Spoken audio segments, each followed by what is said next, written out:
श्री स्वामी समर्थ तुम्हा सर्वांचं माझ्या चॅनलमध्ये मनापासून स्वागत आहे। तर बघा, उद्यापासून गुरुचरित्र पारायणाला आपल्याला सुरुवात करायची आहे। दत्त जयंती निमित्त सप्ताह सुरू होत आहे।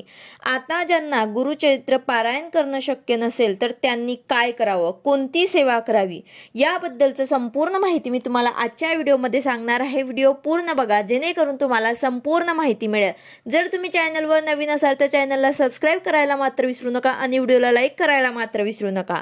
तर बघा, मार्गशीर्ष महिन्यामध्ये दत्त जयंती निमित्त आपल्याला खूप इच्छा असून सुद्धा गुरुचरित्र पारायण करण्याची तरी सुद्धा आपल्याकडनं जर होत नसेल, जर शक्य नसेल तर आपल्याला कोणती सेवा करायची आहे।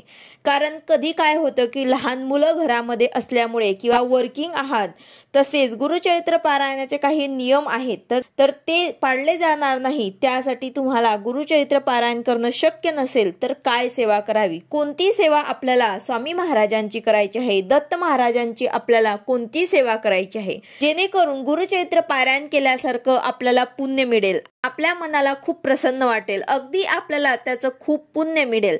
तर बघा, गुरुचरित्र पारायण कसे करावे, मांडणी कशी करावी, त्यासोबत नियम काय आहे हे सर्व माहिती आपल्या चॅनलवरती आलेली आहे।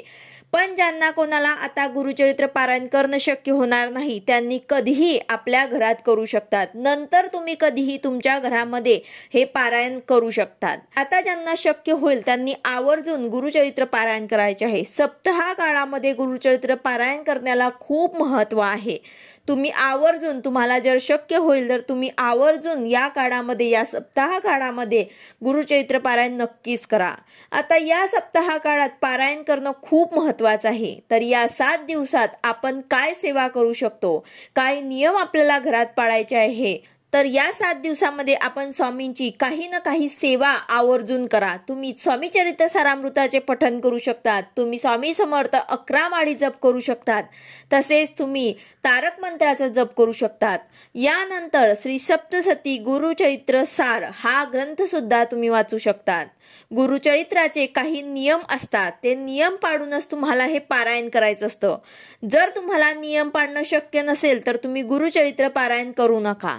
हा जो ग्रंथ आहे श्री सप्तशती गुरुचरित्र सार, यामध्ये तुम्हाला एवढे कडक नियम पाळण्याची गरज नसते, तर तुम्ही हा ग्रंथ सुद्धा वाचू शकतात। यामध्ये सुद्धा 53 अध्याय दिलेले आहे, अगदी छोटे छोटे अध्याय आहेत।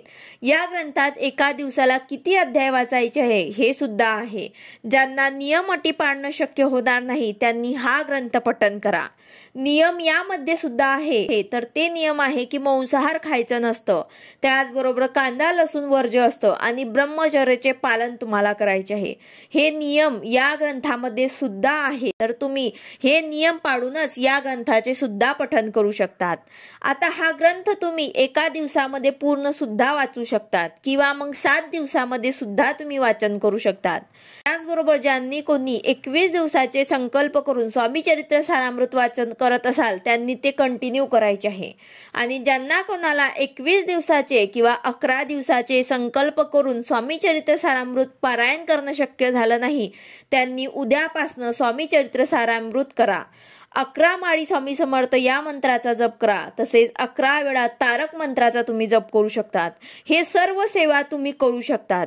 ज्यांना हेही शक्य नाही त्यांनी नित्य सेवा करा। फक्त 3 अध्याय तुम्ही रोज वाचन करू शकतात। एक पाठ तुमचा पूर्ण होईल 7 दिवसामध्ये। ही देखील खूप प्रभावी सेवा आहे।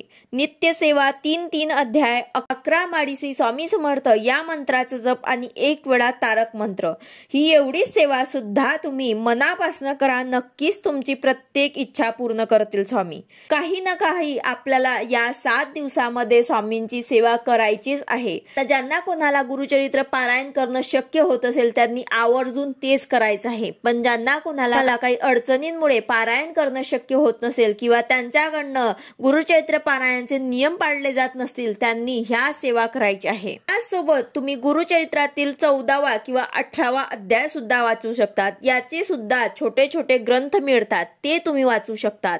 यामधनं तुम्ही काही शक्य होईल ते सेवा करा। हे 8 दिवस खूप महत्त्वाचे आहे। यामध्ये जेवढी होईल तेवढी तुम्हाला स्वामींची सेवा करायची आहे। जर तुम्ही छोटी मोठी काही सेवा केली स्वामींची तरी सुद्धा तुम्हाला स्वामी भरभरून देतील। आपण सर्वजण दररोज रोज नित्य नियमाने परमेश्वराची सेवा करतो, परंतु गुरुचरित्राचं पारायण करणं हे खूप मोठी सेवा आहे आणि श्रेष्ठ सेवा मानली जाते. वर्षातून 1 ते 2 वेळा किंवा मग 3 वेळा पारायण करणारे अनेक भक्त असतात. जर तुम्हाला गुरुचरित्र पारायण करण्याचं संधी मिळत असेल तर ते सोडू नका. तुम्ही पारायण आवर्जून करा आणि त्याचबरोबर नियमांचे पालन सुद्धा करा. नियमांचे जर पालन करून तुम्ही गुरुचरित्र पारायण करणार असाल तरच तुम्हाला हे पारायण करायचे आहे. तुम्ही या सर्व सेवेमध्ये मनाने एकतरी सेवा केली तरी सुद्धा स्वामी महाराज तुमच्या हाकेला धावून येतील. तुमच्या प्रत्येक मनोकामना इच्छा नक्कीच पूर्ण होतील. या सेवेचा खूप काही लोकांना अनुभव आलेला आहे.